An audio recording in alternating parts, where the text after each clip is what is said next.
Կարպետյանի հետ էր, չէ՞։ Ու հատ ավելի պարզ են դուրս։ Ինչն էր խնդիրը։ Մարդկային հասկանալի լեզվով արմատուրայի ներկրման վրա տուրք է դրվում։ Ավելացվում է, այսինքն տուրքը։ 29,000 էր, դառնում է 55,000 նախնական, բայց կարող է փոփոխությունների արդյունքում իջնի, բայց շատ չի իջնի մոտավոր։ Ինչպես։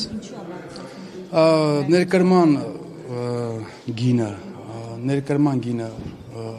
ամրանների արժեքը իջել է եւ տեղական մեր արտադրողները արդյունքում բախվել են խնդիրների, այսինքն ներկրողները բավականին էժան են հիմա ներկրում համեմատած մի քանի ամսվա եւ այդ խնդիրը առաջացել է։ Ոչ արդեն աջակցություն է, այսպես ասած, դա տեղական արտադրողներին։ Այսինքն դրսից որ գալիս էր ավելի էժան էր գալիս։ Հիմա էլ էժան գալիս եւ դեռ էլի էժան գալու է, որովհետեւ եթե դուք լսեցիք 24,000 տոննայի չափով լիցենզիա ստացած կա, որ այս հին տուրքի չափով, այսինքն 29,000 դրամով հետ է բերել։ Այսինքն դա որ սպառվի, արդեն թանկացած պետք է բերի։ Ոչ, նայեք։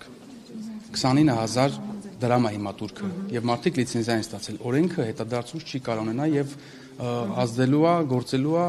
օրենքի ընդունումից հետո ստացած լիցենզիաների վրա։ Այսինքն ովքեր մինչեւ օրենքի ընդունումը լիցենզիա են ստացել 29,000 դրամով, այսինքն էժանով, այսպես ասած, եթե կարճացնեն կբերելու են։ Բայց գյուղատնտեսության հետ ինչ կապ ունի։ Ոչ մի։ Որտեղ թեման Ոչ մի։ Դե պարոն Ավետիսյանը սիրում է, չէ՞, մի թեմայից արագի մեջ անցնի մյուս թեմա։ Գյուղատնտեսության հետ ոչ մի կապ չունի։ Այս դեպքում եթե արդեն հետադարձ ուժ չի ունենալու եւ ասեմ, չգիտեմ, հիմա քանի ընկերություն կա, որ շարունակելու այդպես մատչելի, հա, ներկայացած։ Դա պետական եկամուտների կոմիտեի մաս, լիցենզիան տալիս է պետական եկամուտների կոմիտեն, այսինքն վճարում են այնտեղ եւ պարոն Եգանյանը էկոնոմիկայի նախարարությունից նշեց, որ 24,000 տոննայի չափով լիցենզիա ստացած կա, այսինքն այդքան թե քանի տնտեսմարող են եւ ամեն մեկը քանի տոննա ունի, այդ ես չեմ կարող։ Պարոն Վարդանյան, դուք արդեն առաջադրվել եք։ Ոչ դեռ։ Ինչու է։ Կառաջադրվեմ անպայման։ ԿՊ անդամ եք, թե ձեզ երաշխավորագիր է պետք։ Ես ԿՊ հիմնադիր անդամ եմ։ Պարոն Վարդանյան, 500,000 եք վճարել։ Այո։ 1.5-ից բրծակ։ Ես 15 թվականից եմ բրծել 1.5-ից, կրկնում եմ, կուսակցության հիմնադիր անդամ եմ։ Այսինքն այն ժամանակներից կար ներողություն այդ։ Ոչ, բայց այն ժամանակներից ապահովագրվել եմ, էլի։ Արմանյան, նայեք, մինչ Փաշինյանը առաջարկում է ադրբեջանցիները օգտվեն Մարգարա, Գորիս եւ այդ ճանապարհից որպես այլընտրանքային, ադրբեջանցիները ամեն դեպքում շարունակում են իրենց կոշտ հռետորաբանությունը եւ պատգամավորներից մեկը իր ճեպազրույցում ասում է, որ եթե այսպես օգոստոսի 8-ի պայմանավորվածությունները դանդաղում են, ոչ մի բան չի արվում, մենք ուժով պետք է բացենք այդ ճանապարհը։ Սահուն անցանք ձեր սիրած թեմային, ես չեմ լսել այդ падգամավորի խոսքերը եւ չեմ կարող մեկնաբանել, անկեղծ ասած ես ինչ որ մեկի բանավոր խոսքի վրա չպետք է էլի ենթադրություններ անեմ, գոյություն ունի թուղթ, փաստաթուղթ, ստորագրված, եռակողմ, երկկողմ, եւ ես հիմնվում եմ դրա վրա։ Ալիևը այս եթե չեմ սխալվում 3, այո, մեր խմբակցությունից Արման Եղոյանը դրել էր բան 2011 թվականի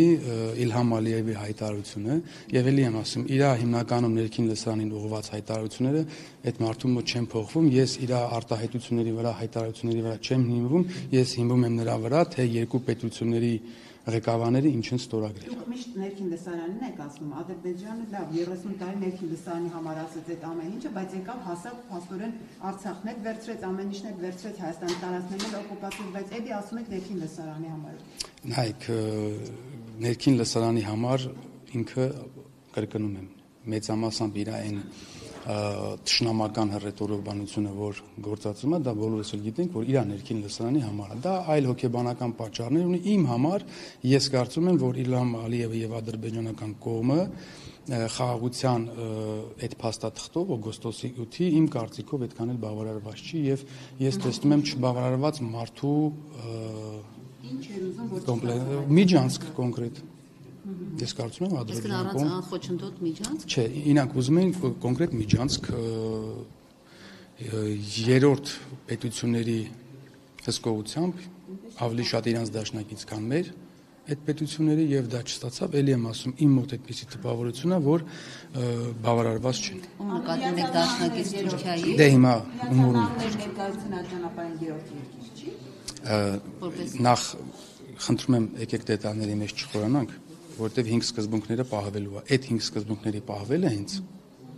Ալիևի կամ ադրբեջանական կողմի սրտով չի եղել։ Ես կարծում եմ եւ որովհետեւ եթե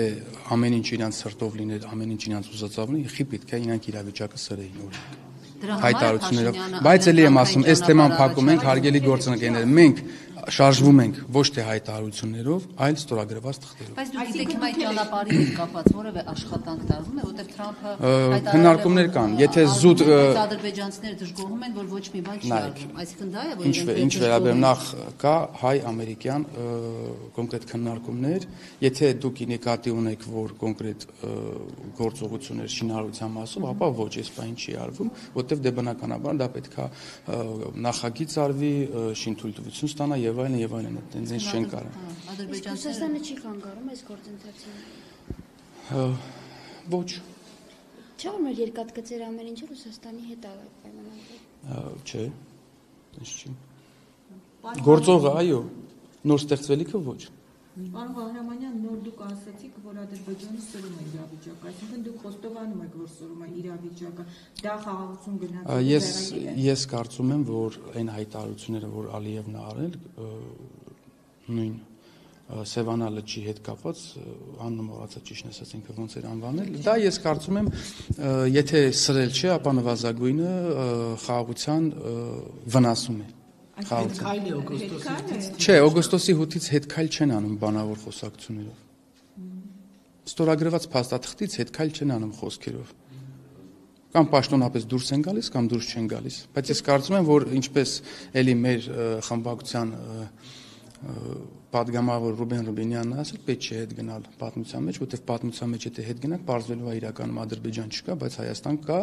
իսկ դա ոչ միտեղ չտանող խոսակցություն է, վարչապետ Փաշինյանն էլ էր այդ մասին խոսած, իմաստ չկա, ես այս մասին ես իմաստ չեմ տեսնում։ Լսեք, ես չեմ կարող ասել ինչ է հնարավոր, ինչ չի հնարավոր։ Ես ասում եմ մեր դիրքորոշումը, մեր իշխանության, մեր պետության, մենք գնում ենք խաղաղության օգոստոսի 8-ի համաձայնությունների հիման վրա։ Այսքան։ Օրերին ակտիվ պնդում է, որ ադրբեջանցիները պետք է վերադառնան Հայաստան, դուք որպես Լսեք, հիմա ես պատրաստ չեմ, եթե անձամբ ինձ եք ասում, ես պատրաստ չեմ ադրբեջանցիների հետ ապրել, այնպես չի որ այսինքն մարդիկ կան, ովքեր Հայաստանում ապրել են ադրբեջանցիների հետ, ադրբեջանցիներ կան, որ ապրել են հայերի հետ այն սովետական միության տարիներին, խորհրդային միության տարիներին, բայց ես ուզում եմ էլի եմ ասում, համաձայնեցված փաստաթղթում ստորագրված խաղաղության համաձայնագրում նախաստորագրված եւ ոչ մի բանակցություններում ուղղակի նման խոսակցություն չկա։ Վերադառնան, չգիտեմ, կարող է 50 տարի հետո գան տուրիստական, այսինքն երբ որ արդեն դե կարող է ինքնաթիռով գան, հիմա ես չգիտեմ, կարող է գան բանը Գառնի Գեղարդը տեսնան, վերադառնան իրենց երկիր, որպես տուրիստ, կարող է հայերը նաև գնան, բայց դա վերադարձ որպես այդպեսին չի կարող դիտարկվել։ Այսինքն դուք մտածում եք, որ Ալիևը հիմա խոսում է, որ 50 տարի հետո Ես չեմ մեկնաբանելու Ալիևին, ես պետք է մեկնաբանեմ Ալիևի խոսքերը, որոնք էլի եմ ասում, դուք տեսել եք միջազգային հարթակներում իր խոսույթը եւ երբ որ ինքը ասենք ինքը Ադրբեջանում կամ չգիտեմ իր տեղական լրագրողական պրոպագանդիստական այդ հասարակական Մակիամբյոնից էլի Զանգեզուրի միջանցք էր։ Լսեք, միջանցքի հետ կապված մենք արդեն մեկնաբանել ենք, բայց օրինակ Մակիամբյոնից ինքը ասել է, որ պետքա մենք վերադառնանք, չգիտեմ, Սևանա լիճի այլ բանա Զանգեզուրի միջանցք ասում են, նախ մենք արդեն ասեցինք, որ Զանգեզուրը Շոյգուն էլ է ասում Զանգեզուրի միջանցքներ։ Դե Շոյգուն Երևի էլի եմ ասում, ինչպես որ Ալիևը նկատի ունի իրանց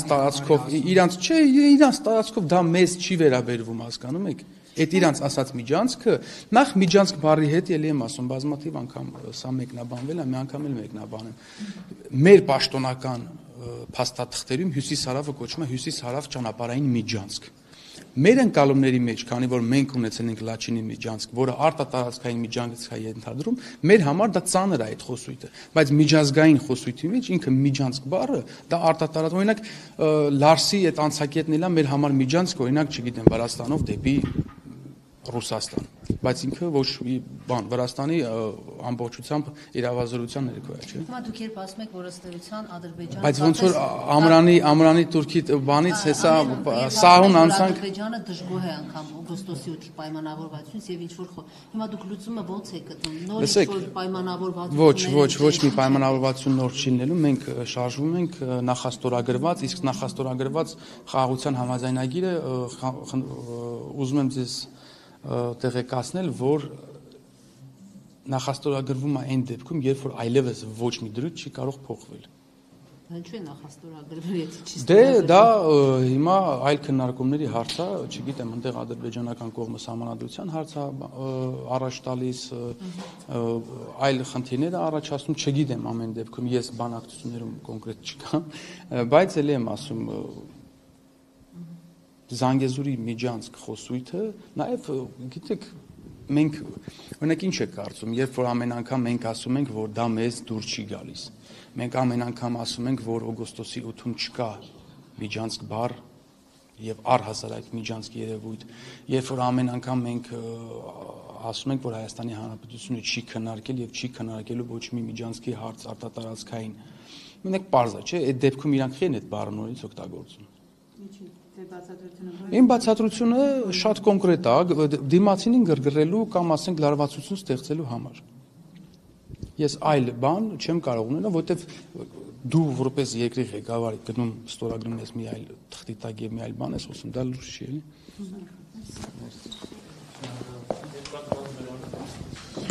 Նացին կոֆե խմել ով ա գալու։